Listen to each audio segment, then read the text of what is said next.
오늘도 우리 보고 싶었던 벨리주아나 성도님들 함께 만나서 또 말씀 듣고 예배 드릴 수 있어서 너무나 기쁘고 반갑고 참 좋습니다. 자, 요한은 요한복음에 7가지의 기적을 기록을 해 놓았는데요. 그것을 단순히 기적이라고 부르지 않고 표적이라고 부릅니다. 표적이 무슨 뜻이죠? 그 안에 의미가 담겨 있는 그런 기적이라는 말입니다. 자, 그렇다면 요한이 왜 이런 표적들을 기록을 했을까요? 요한복음 20장 31절에 나오는 것처럼 예수님이 그리스도이심을 믿게 하고 또 그 이름으로 생명을 얻게 하려는 것이었습니다. 그처럼 예수님께서 이 땅에 오신 목적은 기적을 보여주기 위해서 오신 것이 아니라 예수님께서 그 영혼을 구원해 주시기 위해서 오신 것이죠.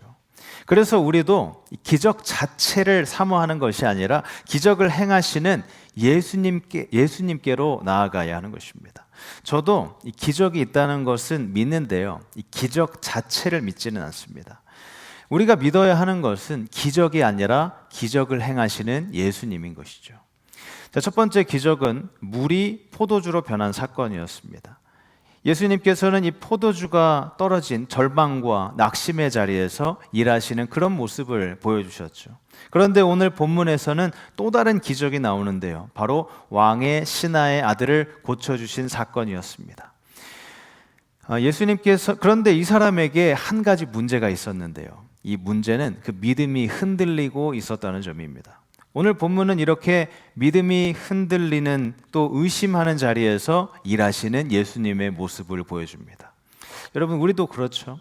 우리가 믿음을 갖고 또 믿음대로 살고 싶지만 그렇게 살다 보면 그대로 잘 되지 않습니다. 의심이 될 때가 있고 또 그렇게 의심하게 됩니다. 그런 상황에서 우리에게 필요한 것은 그냥 단순한 믿음이 아니라 어떤 상황에도 흔들리지 않는 믿음인 것이죠.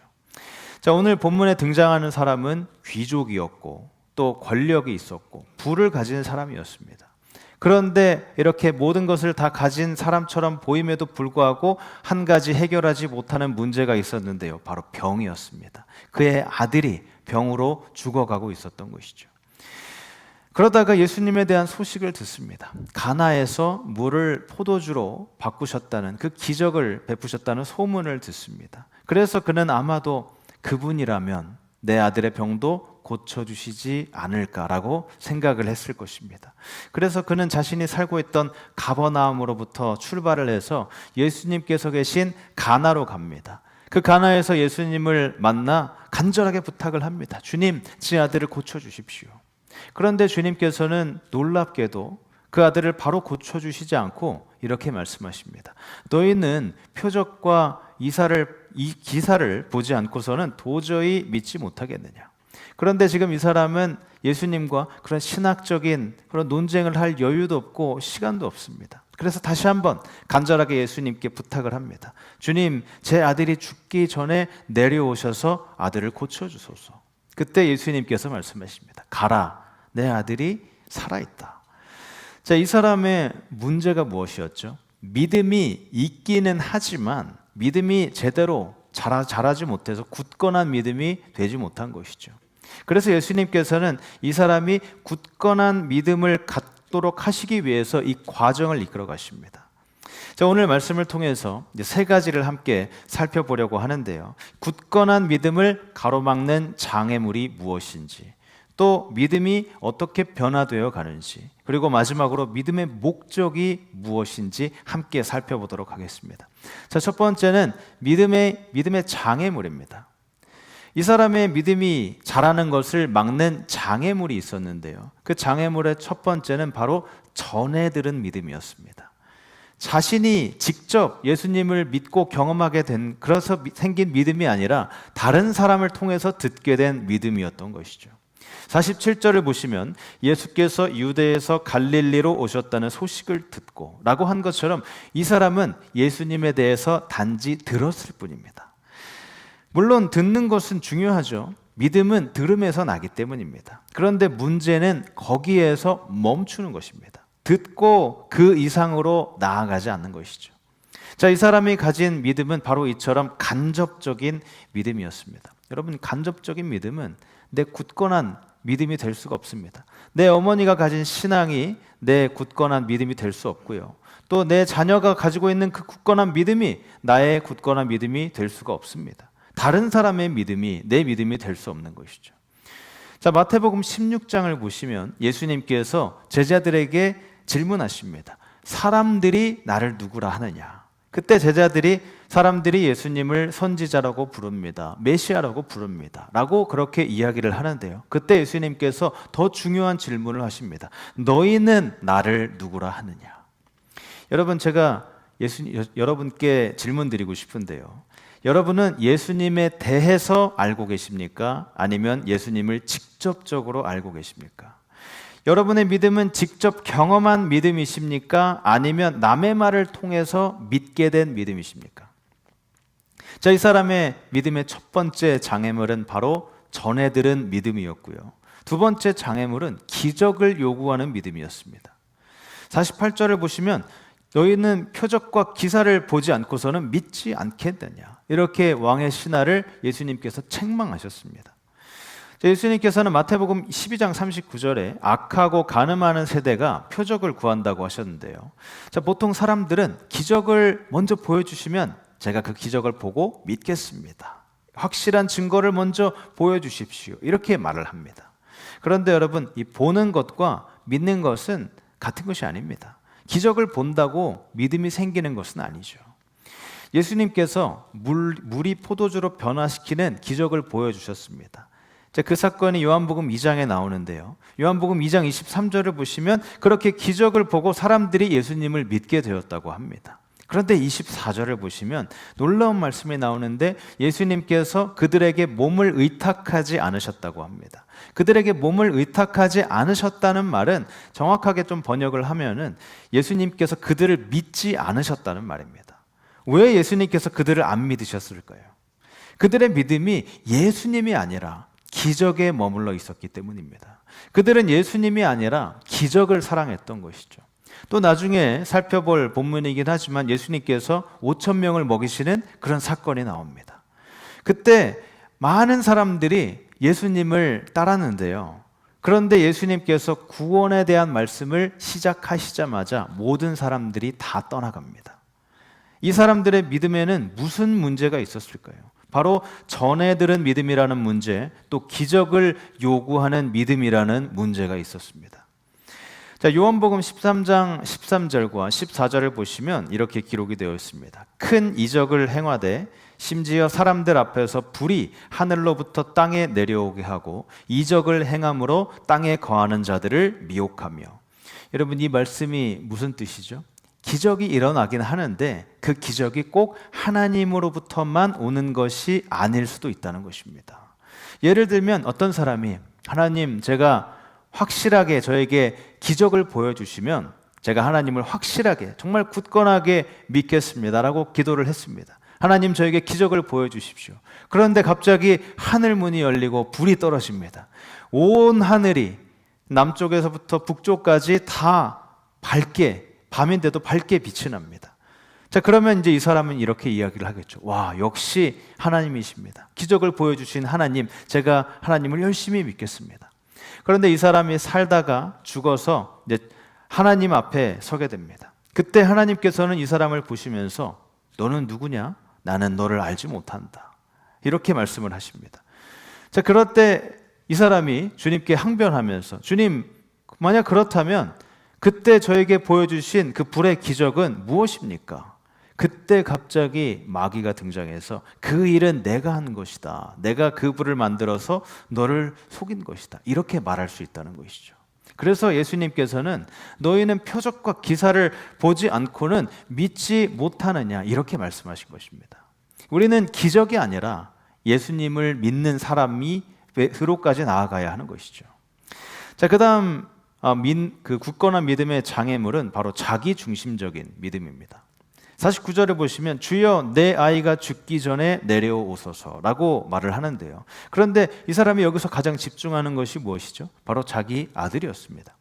자기 아들을 집중하는 것이 뭐가 문제냐, 이렇게 말씀하실 수 있는데 그 말씀이 맞습니다. 문제가 전혀 없죠. 저도 이렇게 아이들에게 집중을 했을 것입니다. 아이들이 아프면.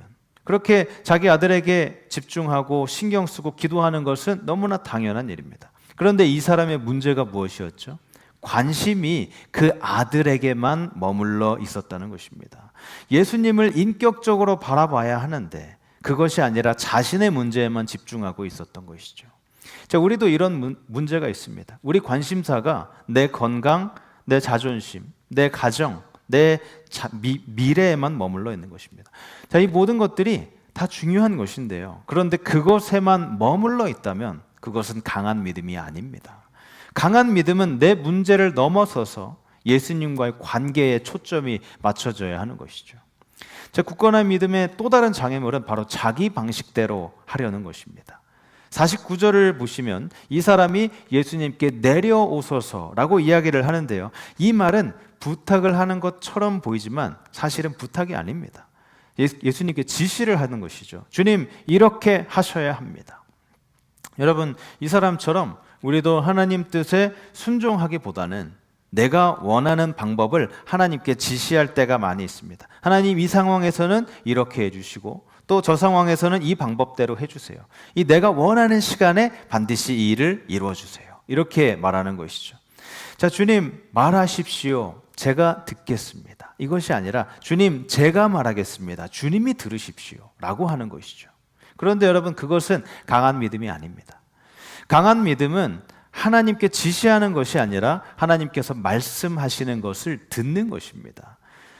강한 믿음은 내가 원하는 것을 얻는 것이 아니라 하나님께서 주시는 것을 받는 것입니다. 다시 한번 말씀드립니다. 믿음은 내가 원하는 것을 받는 것이 아니라 하나님께서 주시는 것을 받는 것입니다.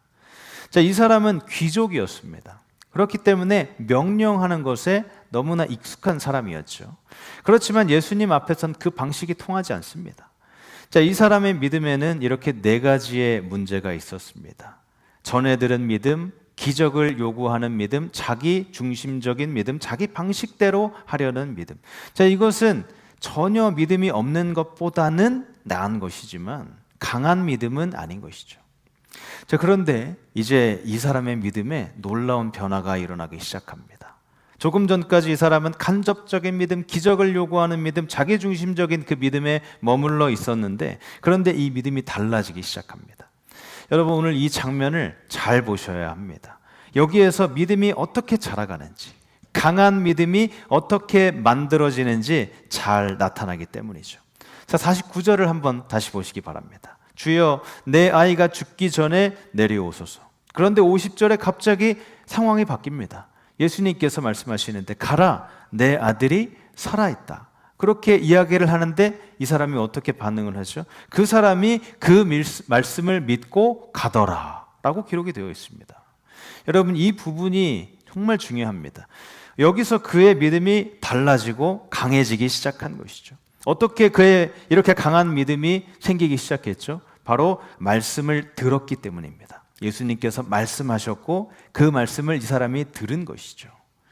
여러분, 이 믿음은 느낌이나 장소나 상황에서 시작되는 것이 아닙니다. 믿음은 로마서 10장 17절 말씀처럼 말씀에서 시작이 되는 것이죠. 자, 우리가 왜 말씀을 듣죠? 왜 설교를 들으십니까? 믿음을 갖기 위해서죠. 믿음을 가지려면 먼저 이렇게 하나님 말씀을 들어야 하는 것입니다. 이렇게 강한 믿음의 첫 번째 단계는 바로 하나님의 말씀을 듣는 것이고요. 그 다음으로 강한 믿음을 갖기 위해서는 바로 말씀을 들은 후에 말씀을 믿는 데까지 나아가는 것입니다. 50절을 다시 보시면 뭐라고 하죠? 그 사람이 그 말씀을 믿고 가더라. 여러분, 이 부분이 굉장히 중요합니다.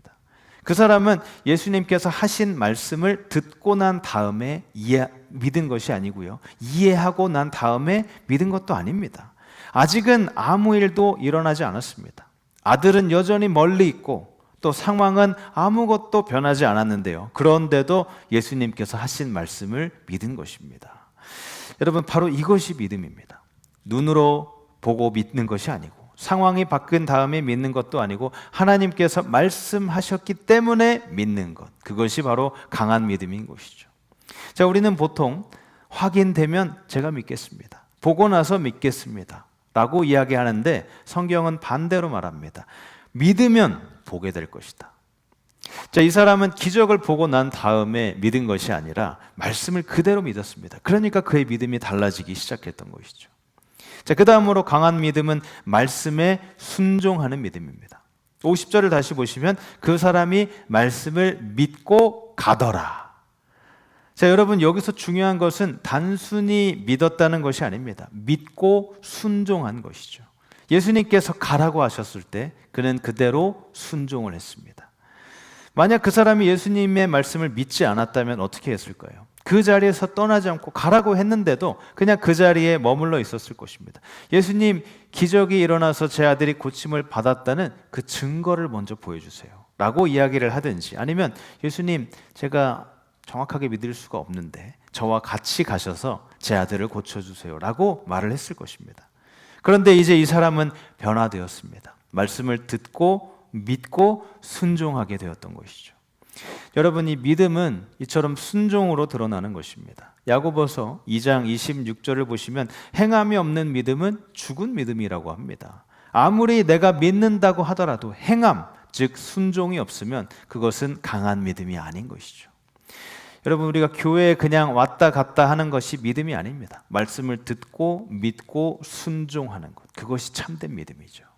이제 놀라운 장면이 나오는데요. 51절을 보시면 그 사람이 자신의 집으로 가고 있는데 종들이 찾아와서 자신에게 이렇게 이야기를 합니다. 아들이 살아 있습니다. 그 말을 듣고 아들이 언제 살아났냐고 묻는데요. 종들이 어제 7시에 열이 내렸습니다 라고 이야기를 합니다. 자, 바로 그때가 예수님께서 말씀하신 그 시간이라는 것을 이 사람이 깨닫습니다. 그래서 그 사람뿐만이 아니라 온 집안 사람들, 그를 포함한 온 집안 사람들이 다 구원을 받고 믿음을 갖게 됩니다. 자, 여러분, 여기서 한 가지를 하나 생각해 보셨으면 좋겠습니다. 이 사람이 원래 살던 가버나움에서 예수님께서 계신 이 가나까지는 20마일 정도의 거리였습니다. 지금 있는 차가 있는 시대는 아니지만 말을 타고 가면은, 귀족이었기 때문에 말을 타고 가면 한 2-3시간 만에 갈 수 있는 거리입니다. 아니면 수레를 타고 걸어가더라도 한 5-6시간이면 충분히 갈 수 있는 거리죠. 그런데 이 사람이 종들을 만났던 시간은 하루가 지난 24시간이 지난 다음이었습니다. 이 종들이 어제 7시라고 이야기를 했죠. 자, 그렇게 왜 이렇게 시간이 오래 걸렸을까요? 여러분이 집을 떠나 있는데 아들이 죽을 병에 걸려 있다고 가정해 보시기 바랍니다. 그런데 어떤 사람이 당신의 아들이 나았습니다, 집에 가서 확인해 보세요 라고 이야기를 한다면 바로 이제 그 아들이 나았는지 확인을 하기 위해서 집으로 뛰어갔을 것입니다. 그렇게 흥분된 마음으로 최대한 빨리 가겠죠. 저도 만약 그런 상황이라면 어떻게 해서든지 빨리 집으로 갔을 것입니다. 그 말을 믿기는 하지만 빨리 가서 내가 확인해 봐야겠다라는 마음이죠. 그런데 이 사람은 달랐습니다. 하루가 지나고 그렇게 24시간 정도의 시간이 지나고 나서야 종들을 만났습니다. 왜 이렇게 여유가 있었을까요? 여러분, 저는 이것이 성경에서 보여줄 수 있는 정말 훌륭한 믿음의 모습들 중에 하나라고 생각을 합니다. 자, 이러면서 진정한 믿음의 마지막 특징으로 이어지는데요. 마지막으로 강한 믿음의 특징은 말씀을 붙들고 흔들리지 않는 평안한 그런 믿음입니다. 지금까지 믿음은 듣고 믿고 말씀에 순종하는 것이라고 했는데요. 그 다음으로 말씀을 붙들고 흔들리지 않는 이 평안한 상태까지 나아가는 것입니다. 자, 이사야서 28장 16절을 보시면 믿는 자는 서두르지 않는다고 말씀하는데요. 그 말씀처럼 우리는 서두르지 않고 걱정할 필요 없이 주님께서 주시는 그 때를 기다리면 되는 것입니다. 여러분, 이 진정한 믿음은 조급하거나 초조하거나 흔들리지 않는 것입니다. 불안하거나 이리저리 뛰어다니는 것도 아닙니다. 왜 그렇죠? 하나님의 말씀을 붙들고 있기 때문이죠. 자, 여기서 중요한 질문이 하나 나오는데요. 왜 예수님께서는 이 사람과 같이 내려가서 아들을 치료해 주지 않으셨을까요? 예수님께서는 이 사람에게 가장 필요한 것이 무엇인지를 아셨기 때문입니다. 바로 이 사람에게 필요한 것은 예수님께서 함께 가는 것이 아니라 예수님의 말씀이었던 것이죠. 여러분, 우리는 보통 이렇게 생각합니다. 주님께서 바로 내 앞에 계셔서 일하시는 모든 것을 다 보여주시면 좋겠다. 그런데 예수님께서는 꼭 내 옆에서 일하시지 않습니다. 멀리서도 일하시고 또 말씀만으로도 일하시는 분이시죠. 시편 107편 20절 말씀처럼 말씀을 보내 그들을 고쳐주신 분이 바로 예수님이십니다. 지금도 마찬가지이죠. 예수님께서는 육신으로서 우리 옆에 계신 것은 아니지만 우리에게 무엇이 있죠? 하나님 말씀이 있습니다. 하나님의 그 살아있는 말씀, 그 말씀을 붙들 때 하나님께서는 말씀을 가지고 우리에게 말씀을 해주시는 것이죠. 그래서 믿음이란 무엇이죠? 내가 원하는 것을 이루는 것이 아니라 하나님의 말씀 위에 서는 것입니다. 하나님의 약속 위에 서는 것. 그리고 그 약속 위에서 흔들리지 않는 평안함을 누리는 것입니다. 사랑하는 여러분, 말씀을 듣고 믿고 순종하면서 흔들리지 않는 평안한 믿음으로까지 나아가는 여러분 모두가 되시길 주님의 이름으로 축복합니다. 자, 이제 마지막으로 이 강한 믿음의 목적을 함께 살펴보겠습니다. 지금까지 믿음을 가로막는 장애물이 무엇인지 살펴보았고 또 믿음이 어떻게 변화되어 가는지를 살펴보았습니다. 그렇다면 이제 이 믿음이 어디를 향해 나아가야 합니까? 라고 질문을 할 수 있는데요. 53절을 보시면 그 사람이 예수님께서 말씀하신 그때에 아들이 살아난 것을 믿고 자신도 믿고 온 집안도 다 믿었다고 합니다. 그런데 여기서 이상한 것이 있는데요. 50절을 보시면 그때도 이 사람이 믿었는데 53절에 또 믿었다고 이야기를 합니다. 여러분, 이것이 무엇을 뜻하는 것일까요?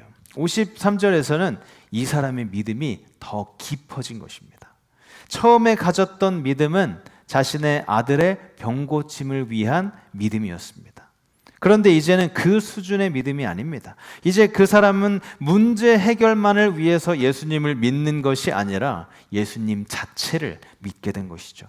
기적을 믿는 것이 아니라 기적을 일으키시는 예수님을 믿게 된 데까지 나아간 것입니다. 여러분, 이것이 바로 믿음의 목적입니다. 기적에만 머무는 것이 아니라 기적을 통해서 예수님께로 나아가는 것이죠. 이제 이 사람은 완전히 다른 사람으로 변화가 되었습니다. 집으로 돌아가 가족들을 만나서 이렇게 이야기했을 것입니다. 내가 예수님을 만났다. 그분이 바로 우리를 구원하실 분이시다. 그리고 그러면서 그 사람과 가족 모두가 다 예수님을 믿게 됩니다. 여러분, 만약 그의 아들이 병으로부터 나음을 받았지만 영혼을 구원받지 못했다면 그 기적에 무슨 의미가 있었겠습니까? 예수님께서 단순히 병을 고치기 위해서 이 땅에 오신 것이 아니라 구원해 주기 위해서 이 땅에 오신 것입니다.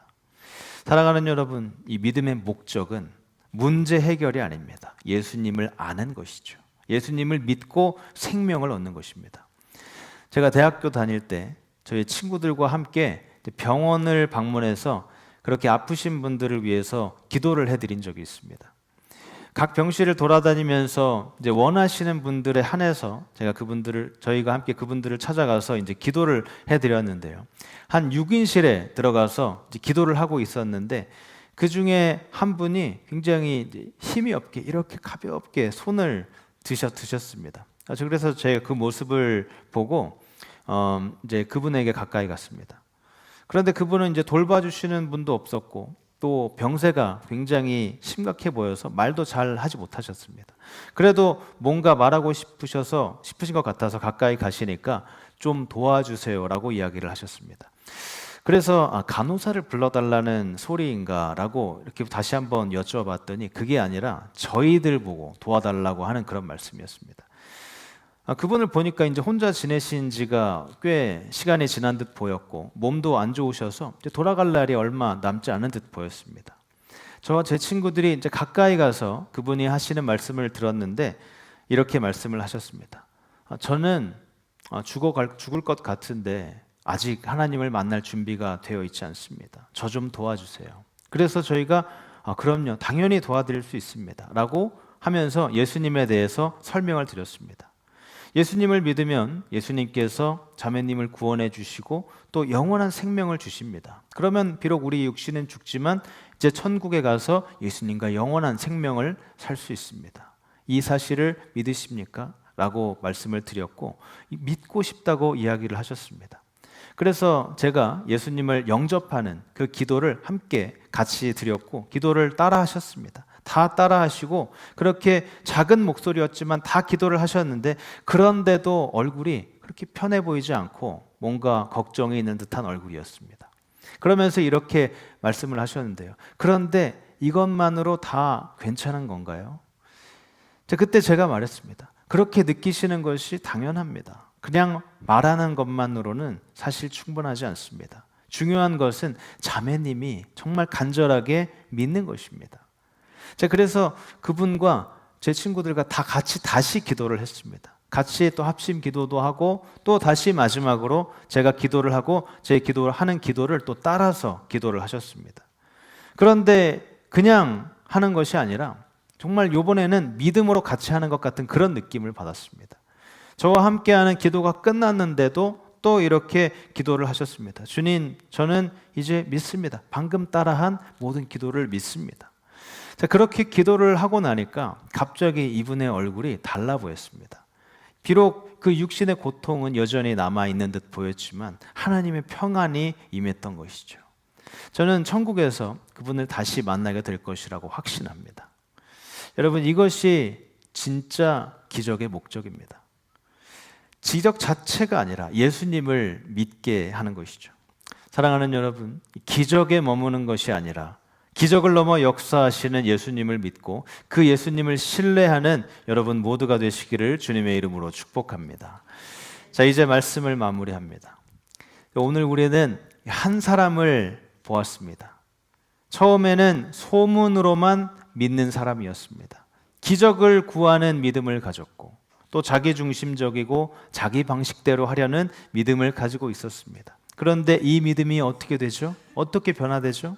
말씀을 듣고 믿고 순종하고 더 나아가 말씀 안에서 평안하게 되는 그런 믿음으로 변화되게 됩니다.